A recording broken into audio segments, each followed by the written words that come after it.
Mainit na balita. Like ang GMA. Okay? Yung kanilang balita ay may isang babaeng nagpupumilit na pumasok doon, di ba? Ganun ang balita nila. May isang miyembro ng KOJC na nagpupumilit pumasok sa premises. Anong kaputahan yan, GMA? Putangin nyo, hindi nyo man lang iulat yung tama. Ano nagpupumilit? Property nila yon. Doon sila nakatira. Ano nagpupumilit? Ganun ang headline nila. Talagang patindi ng patindi ang gulo na nangyayari sa Davao City. Kaugnay nga sa tangkang pag-aresto kay Pastor Apollo Kibuloy ay nagkakaroon na nga ng inkwentro sa pagitan ng mga sibilyang taga-suporta ni Pastor at mga kapulisan sa pangunguna ni General Torre. Di umano ay mayroon na ngang naitalang nasawi dahil sa marahas na pamamaraan mula sa puwersa ng gobyerno, ngunit katakataka yata na tila walang pinalabas sa mga mainstream media patungkol sa impormasyong ito. Di umano ay bukod sa pananahimik nila ay nagbigay pa ng maling balita katulad na lamang ng pagpapalabas na di umano ay nasa tama ang kapulisan sa kanilang ginagawang iligal at marahas na pag-issue ng warrant of arrest na ang nagiging kapalit ay ang panganib na dala sa mga inosenteng kasapi ng Kingdom of Jesus Christ na nakatira sa nasabing lugar. Ayon nga sa ilang membro, ay tila na hostage sila ng mga kapulisan sa ginawang raid dahil merong hindi pinapapasok at pinapalabas sa compound at di umano ay umabot nga sa mahigit 2,000 ang bilang ng mga kapulisang nag-raid mula sa iba't ibang probinsya ng Davao Region. Kinundina na nga ng mga Duterte ang nangyaring pag-raid sa compound ng Kingdom of Jesus Christ at di umano ay isa itong pag-abuso sa kanilang karapatang pantao at paglabag sa saligang batas. Tapos itong mga hangal, ito pa what do you call it? Like ang GMA. Okay? Yung kanilang balita ay may isang babaeng nagpupumilit na pumasok doon, di ba? Ganun ang balita nila. May isang miyembro ng KOJC na nagpupumilit pumasok sa premises. Anong kaputahan yan, GMA? Putangin nyo, hindi nyo man lang iulat yung tama. Ano nagpupumilit? Property nila yon. Doon sila nakatira. Ano nagpupumilit? Ganun ang headline nila. So lumalabas na tama yung itong GMA at iba pang mga media, tama yung pangaharas, panggigipit, pananakit nito mga pulis na to kasi tinitwist nila yung balita eh. Isang babae nagpupumilit daw. Tingnan natin. Oh. Ang kanilang balita, nagpupumilit, nasa talagang ipinipilit nila na ang may kasalanan pa yung mga nakatira doon. Nakita niyo kahayupan ninyo, GMA? Nakita ninyong pagiging walang kwenta ninyong mga balita na ayaw niyang iulat. Bakit nagpupumilit yung babae? Kasi doon siya nakatira. Saan siya? Saan siya matutulog? Sa kalsada at hayaan ninyong babuyin ng mga tiwaling pulis o yung mga bayaran ni Lisa, itong ano ng mga bangag, utusan ng mga bangag. Hindi yun nakikita yung mga namatay, hindi yun nakikita yung mga nasaktan na hinaharas itong mga pulis na to. Wala kayong kwenta. Kaya dapat nga lamunin na kayo ng demonyo eh. Oh.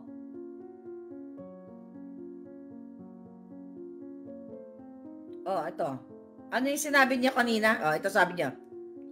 Oh, ano sabi niyo, Jimmy? Some members of Kingdom of Jesus Christ filed a complaint after allegedly sustaining injuries during a police operation in Davao City to serve a warrant of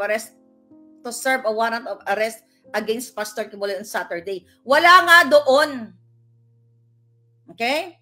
Wala doon. Bakit ilang batalyon yan? Bakit libo-libo? Isang tao lang. Ha? Isang tao lang ang tina-target nila, isa o dalawa. Pero ulitin natin, yung mga drug lord, pulburon lord ay kasabwat ng tarantadong Marcos na bangag na itong hayop na ito, hindi pa lamunin ng dilubyo. At ikaw, Amy Marcos, hanggang dakdak ka na lang ba? Mamaya tayo dadako sa mga pahayag mong kapjutahan. Okay? Mga kababayan, humingi ng ng tawad si Inday Sara. Basahin ko lang. Kasi binlog ko to eh. Last year, sinabi ko to sa inyo. Ang sabi ni Inday Sara, 3 hours ago, mga kababayan, hindi ko tinututulan ang implementasyon ng anumang warrant of arrest na naaayon sa batas. Ngunit kailanman ay hindi katanggap-tanggap ang paggamit ng dahas laban sa mga inosenteng mamamayan at mga deboto ng Kingdom of Jesus Christ. Okay? I vehemently condemn the gross abuse of police power in the takeover of rights, but a betrayal of the trust that we Filipinos place in the very institution sworn to protect and serve us. Protect and serve? Pero ang ginagawa ng mga pulis, panghaharas? Tuloy natin sinabi ni Inday, hindi ko rin maiwasang matanong sa sarili ko, ang paggamit ko ng pangkaraniwang, ang paggamit ba ng di pangkaraniwang pwersa at di makatarungang pang-aabuso sa ordinaryong Pilipino upang maipatupad ang naturang warrant of arrest ay dahil sa ang akusado ay isang kilalang Duterte supporter. Sinabi ko na yan sa inyo last year pa, Daya. Kaya nais ko ring humingi ng kapatawaran sa lahat ng miyembro ng deboto at bumubuo ng Kingdom of Jesus Christ sa paghihikayat at pakiusap ko sa inyong iboto si Bongbong Marcos Jr. noong 2022. Naway mapatawad niyo ako. You deserve better. Filipinos deserve better. Last year po, sinabi ko sa inyo na nung campaign, okay, ay nakiusap si Inday ang parang nag-bridge, nagtulay para kay Pastor Quiboloy at dito sa mga KOJC members na iboto si Bangag Jr. Sinabi na rin mismo ni Inday sa speech niya na pinuntahan siya ni Bangag Jr. at ni pambansang manggagamit na si Amy Marcos, pambansang mangga. Okay? Para iboto si Marcos Jr. sa pangako nila na ituloy ang mga magagandang proyekto na nasimula ng kanyang tatay. Okay? At sinabi ko sa inyo last year na hindi naman talaga yan sinusuportahan ng KOJC si Bangag Jr. dahil nga alam nilang addictus benedictus. Si Inday Sara, kaya alam ko sukdulan ang pagsisisi ni Inday Sara dahil siya ang lumapit kay Pastor Quiboloy na pinakiusap na bigyan ng platform si Bangag Jr. Remember the Okada debate? Okay? The Okada na may script yung ni Bangag Jr. Remember that? So, libre yun. Lahat ay ibinigay ng KOJC community, KOJC members. Libre dahil sa kasunduan na ipagpapatuloy po nila ang mga magagandang proyekto para sa ating bayan. Pero likas na taksil, traidor, ulupong, satanas, Lucifer, itong putang inang Marcos Jr. na ito at ang asawa niyang Bartek, Bangag, kidnapper, smuggler, lahat na. Ano ba ang kasalanan ng KOJC members? Kaya abot hanggang sukdulan ang pagsisisi ni Inday Sara na in-endorse nila sa inyo. Dahil hindi rin na isip siguro ni Inday Sara na ito yung mangyayari sa akin. At kahit ako, di ba ako, 2022 pa lang, humingi na ako ng pasensya sa inyo. Kaya ako ay naging bukas ang aking mga mata at ang aking isipan na demonyo po ang sinuportahan. Yeah, nagalit sila sa hair follicle test dahil magpa-positive sila, sabi ni Ram Rami. Kaya sila galit dahil tayo ay nananawagan na si Marcos Jr. ay subject to hair follicle pulburon test. Dahil galit na galit sila sa atin, nilabas natin yung video, yung authentication, ito po yung ganti nila sa mga taong inosente. Saan man tignan ng anggulo ang ginagawa ngayon ng mga hayop na pulis niyan, na sila Torre dyan sa Davao, okay, sa mga compound ng KOJC, ay paglabag sa batas at paglapastangan sa lahat ng karapatang pantao at karapatan, okay, ng mga Pilipino. Grabe ang ginagawa. Kaya I hope may ginagawa yung yung ating mayor, governor, congressman ng Davao, ang mga Duterte, na you encourage the people para samahan yung KOJC. Hindi kailangang marahas. It's like a revolution, peaceful revolution. Ipakita natin ilan lang ba yung pulis na mga yan? 3,000? Hindi naman yan, lalo na may mga camera, although pinagbabawalan nila ngayon, kung babahain nyo ng tao at makita ninyo yung iparamdam natin sa ating mga kapwa Pilipino, kapwa KOJC, kapwa Kristiyano, yung pagmamahal natin sa kanila dahil anytime pwede daw po silang gurgurin So, actually mga kababayan, nakatanggap ako ng message, okay, ng isang KOJC member na humihingi po sila ng tulong sa lahat. Well, sa kinauukulan. I don't know kung sino pa ang kinauukulan ang pwede nating hingian ng tulong. Pero kanina, okay, nag-message sa akin, sabi sa akin, Mama Harlika, please help us, KOJC members. Hindi na po kami makakakilos ng maayos sa loob ng compound namin. Parang na-hostage na po kami dito. Please, sabi niya, parang awa nyo na po. Okay? Nasa loob. Sabi ko sa kanya, nasa loob ka ba? Sabi niya, nasa labas po ako. Pero ang mga kamag-anak ko po nasa loob. Please, ma'am, maawa po kayo, manawagan po kayo sa ating taong bayan na tulungan kami. Hindi na po namin alam kung saan kami hihingi ng tulong. Okay? Hindi pa rin po ipinapalabas. Hindi na sila pinalalabas. Hindi na rin po kami pinapapasok.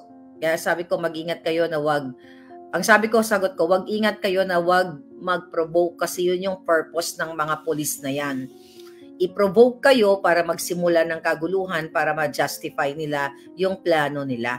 Sabi ko, I'll try my best na makipag-coordinate sa taong bayan at sa kung sino pwedeng mahingi natin ng tulong. Ito ang sabi niya, Miss Maharlika, parang ready na po sila gurgurin kami o gurgurin lahat sa loob. Okay? Tumawag po ang aking mga kamag-anak na nasa loob na maalam na po sila. Baka daw hindi na po kami magkita. Yan po yung nararamdaman nila ngayon. Baka anytime pwede po silang gurgurin. Okay, ang sabi pa nga dito, ma'am, baka may contact po kayo kay VP Sara o kahit kaninong AFP. Wala na po talaga kaming mahinga ng tulong. Paki-inform po sila na delikado na yung buhay namin dito ng mga tao sa loob. Okay? Okay. Parang iba na po ang plano nila dahil sa isang building 4 to 5 times sila naghahalugog. Pahirapan na po ang pagkuha ng camera. So nakita niyo mga kababayan, ito ay galing sa loob. Mga kababayan, alam nyo na nilabag nila talaga ang batas. Ito nga ay isa sa pinaalala sa atin, okay, ito sinad niya nga sa akin, ito. Sabi niya, ma'am, meron tayong batas na Article 3, Section 2 na ang karapatan ng mga tao na maging ligtas sa kanilang mga sariling tahanan, mga papeles at mga ari-arian laban sa mga walang katwirang paghahalughog at pagsamsam. Anumang uri at layunin ay dapat igalang at walang search warrant o warrant of arrest na dapat ipalabas maliban kung may probable cause na personal na tinutukoy ng hukuman pagkatapos ng pagsusuri sa ilalim ng panunumpa o pagpapatibay ng reklamo ng mga saksi o maaari niyang iharap at malinaw na tinutukoy ang lugar na hulihin ang mga tao o bagay na samsamin. Ulitin natin, sa case na ito, ang tinatarget nila ay si Pastor Kibuloy.